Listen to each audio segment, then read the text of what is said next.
I suspect that everyone loves this movie, or at least have an inherent fondness for, even if they'd prefer to suppress it, the 1963 comedic epic called It's a Mad, Mad, Mad, Mad World.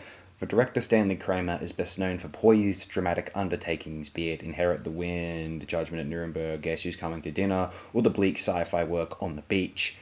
And maybe it is briefly forgotten that he was responsible for one of the really great American comedies, one which fully lives up to the hype and has some of the other alleged comedy greats of American cinema history feeling quaint and twiddle by comparison. If there was a major slapstick tour force outside of the silent era in American cinema, so as to not include the seminal work of Jacques Tati, it would be this brazen rhapsody. 1963 AD was a major year for cinema. In Europe, Fellini presented us Eight and a Half, Godard displayed Contempt, Kurosawa could boast with High and Low, Hitchcock thrilled via The Birds.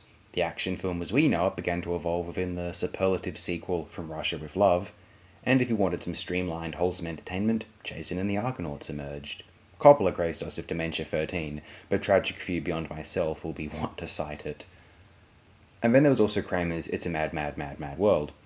And only the most insufferable of professional cynics could argue that cinema was in any form of decline. I assume most of us rather revere all, or most of, the mentioned films in this current day and age. But anyway, AFI ranked comedies which I consider to be clearly inferior to It's a Mad, Mad, Mad, Mad World include Howard Hawks in general, most of Frank Capra, Some Like It Hot, most of George Cukor's pictures. I will just on a stipulation on that. I did find myself when I saw it maybe 10 years ago now. I did really like the Philadelphia story, as it happens, but that is the exception to the rule as far as me and those fucking repellent screwball comedies go. Whatever. God, Abbott and Costello, anything, and Jerry Lewis in general.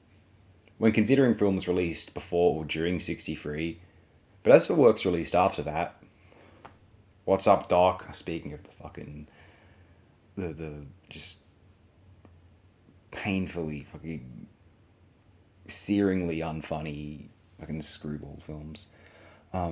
Altman's MASH, any high school or teen flick, fucking Tootsie, we know the most vivid picture of hell due to that rotten thing. Most pictures starring Robin Williams, or any gross out slop which emerged around the turn of the millennium. Yeah, so a decent chunk of the American cinematic comedy canon I don't feel much great fondness for. But then I'm not one, so I ought to not be too or at all confounded by this, as I would inherently have more rapport or resonance for the Australian cinematic comedy. But then looking at what those are considered, I'm disgusted by all those too, so I just can't win.